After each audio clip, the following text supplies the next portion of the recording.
लेकिन महंगाई जिस तरह से बढ़ी उस तरह से लोगों का इनकम भी बढ़ा है। ये सरकार पूर्ण सरकार है और इस पर ध्यान जरूर सरकार देगी। नमस्कार, लाइव सिटीज़ देख रहे हैं आप और मैं हूं राजेश। जमुई में आज भाजपा की जिला कार्य समिति की एक बैठक आयोजित की गई। बैठक में पटना से प्रदेश की उपाध्यक्ष पिंकी कुशवाहा भी पहुंची।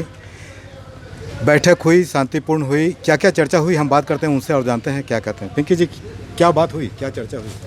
आज यहाँ जिला कार्य समिति की बैठक थी और जिला कार्य समिति में हम लोग सांगठनिक चर्चा पर हुई और कोरोना वैश्विक महामारी के कारण हम सभी लोग फिजिकली बैठक नहीं हो रही थी, लेकिन हम लोग वर्चुअल मीटिंग हम लोगों की चल रही थी। आज फिजिकल बैठक हुई और आगामी कार्यों की रूपरेखा तैयार की गई और संगठन की मजबूती पे हम लोग विशेष चर्चा की। भाजपा लगातार बड़े भाई की भूमिका की बात करती रही है। बिहार में सरकार है, जदयू भाजपा की सरकार है। क्या लगता है सरकार कितना दिन चलेगी, क्योंकि विपक्ष बराबर इस पर सवाल उठा रहा है। सरकार में कहीं कुछ नहीं है, सरकार चलेगी और परिवार में कोई बड़ा कोई छोटा नहीं होता है। सभी लोग एकजुटता के साथ समाज की सेवा में काम कर रहे हैं, सरकार में अपनी अपनी भूमिका निभा रहे हैं। मंत्रिमंडल का विस्तार हुआ है। बिहार के दो बड़े नेता, बड़े कद्दावर नेता मंत्री थे, रविशंकर प्रसाद और सुशील मोदी। उन्हें बाहर का रास्ता दिखा दिया गया।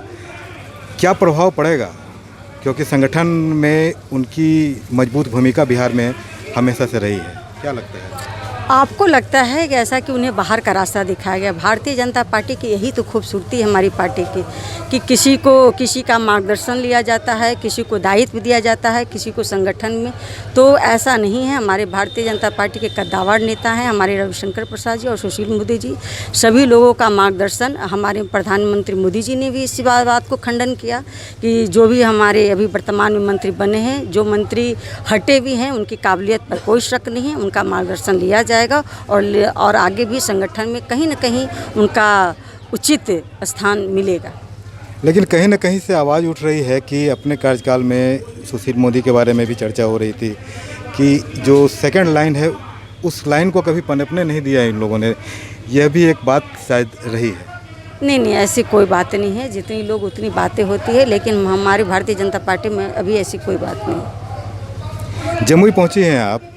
कोविड का काल है, संक्रमण का दौर है। अभी दूसरी लहर समाप्त भी नहीं है, तीसरी की बात कही जा रही है। क्या निर्देश दिया है कार्यकर्ताओं को और क्या क्या चीज़ों पर फोकस है पार्टी का? कार्यकर्ताओं को निर्देश किया गया है कि आप संयम और सतर्कता के साथ कोविड की तीसरी लहर आने से पहले पूर्ण व्यवस्था की जा रही है और सतर्कता के साथ अपने कामों का और कर्तव्यों का निर्वहन करें।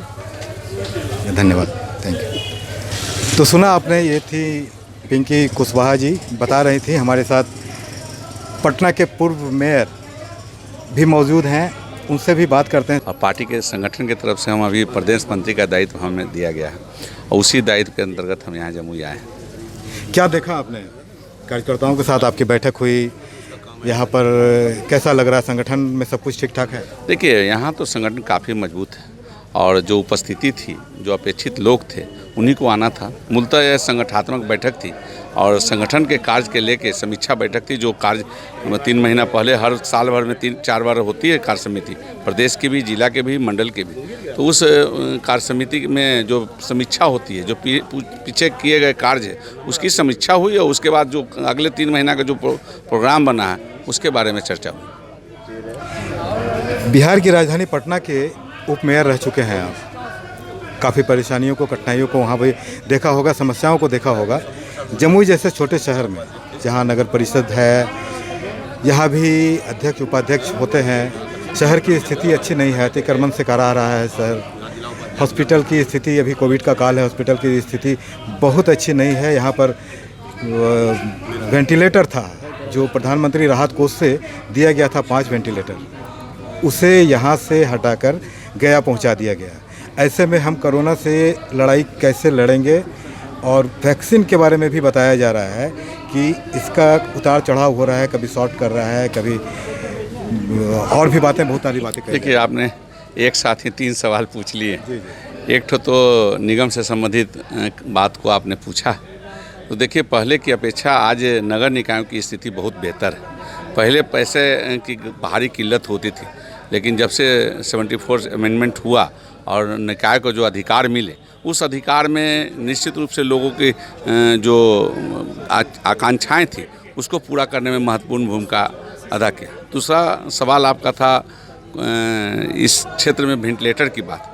हमें लगता है कि ये तो राज्य सरकार का मसला है, हम संगठन से आते हैं और इस सवाल का जवाब माननीय मंत्री जी दे पाएंगे, चूँकि कुछ न कुछ क्योंकि आप सरकार से जुड़े हुए हैं, सरकार में आपकी भी सहभागिता है, इसलिए मैंने आपसे सवाल किया। देखिए, वो परमानेंट हमें लगता है, मैंने जो पता किया था तो परमानेंट वो नहीं गया है।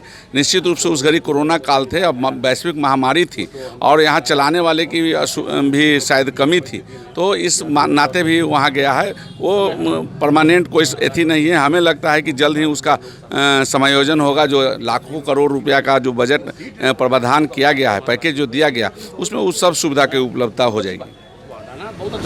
एनडीए गठबंधन में कहा जा रहा है कि अभी सब कुछ अच्छा नहीं चल रहा है। जो उसके घटक हैं, उन घटकों में अंदरूनी विवाद काफ़ी है। अब जो स्थिति बन गई है, क्या लगता है ये सरकार अपना कार्यकाल पूरा कर पाएगी? क्योंकि विपक्ष बराबर ये कह रहा है कि बस 1-2 महीने में सरकार गिरने वाली है। देखिए, जो चर्चा होती है बाहर में और जो अंदरूनी बात है, मैं संगठन से आता हूं, और जो सरकार और संगठन की जो बात होती है, तो जो चर्चा में हमें जो मालूम है, ये सरकार 5 वर्ष चलेगी या पूर्ण रूप से चलेगी या मजबूती के साथ चलेगी, इसमें कोई शक करने की किसी को आवश्यकता नहीं है। निरंतर अनेकों तरह के बात होते हैं, लेकिन मूलतः ये बात है कि सरकार 5 वर्ष तक चलेगी और बहुत ही खूबसूरती से चलेगी, विकास के साथ, न्याय के साथ, विकास के रूप में चलेगी। महंगाई एक बड़ा इशू बनता जा रहा है देश के लिए। देश की आबादी, आप बराबर आप भी कहते हैं 80% आबादी गरीबी में जीती है। किसान होते हैं, किसानों का देश है। पेट्रोल 100 पार कर गया, गैस के दाम लगातार बढ़ते जा रहे हैं। जो किराया है, भाड़ा, गाड़ियों का जो वाहनों का भाड़ा होता है, वो उसमें ज़बरदस्त इजाफा हो गया है। ये महंगाई जनता पर कैसा छाप छोड़ रही है सरकार? देखिए, वर्तमान समय में कुछ कठिनाइयां हैं, इससे इनकार नहीं किया जा सकता, लेकिन महंगाई जिस तरह से बढ़ी उस तरह से लोगों का इनकम भी बढ़ा है। पहले की अपेक्षा लोगों का कमाई भी बढ़ा है। मैं मानता हूं कि कुछ कठिनाइयां होगी। ये सरकार पूर्ण सरकार है और इस पर ध्यान जरूर सरकार देगी और देकर इस समस्या का समाधान करेगी। इसलिए हमेशा आदमी का आशावान होना चाहिए। हम लोग भी आशावान हैं।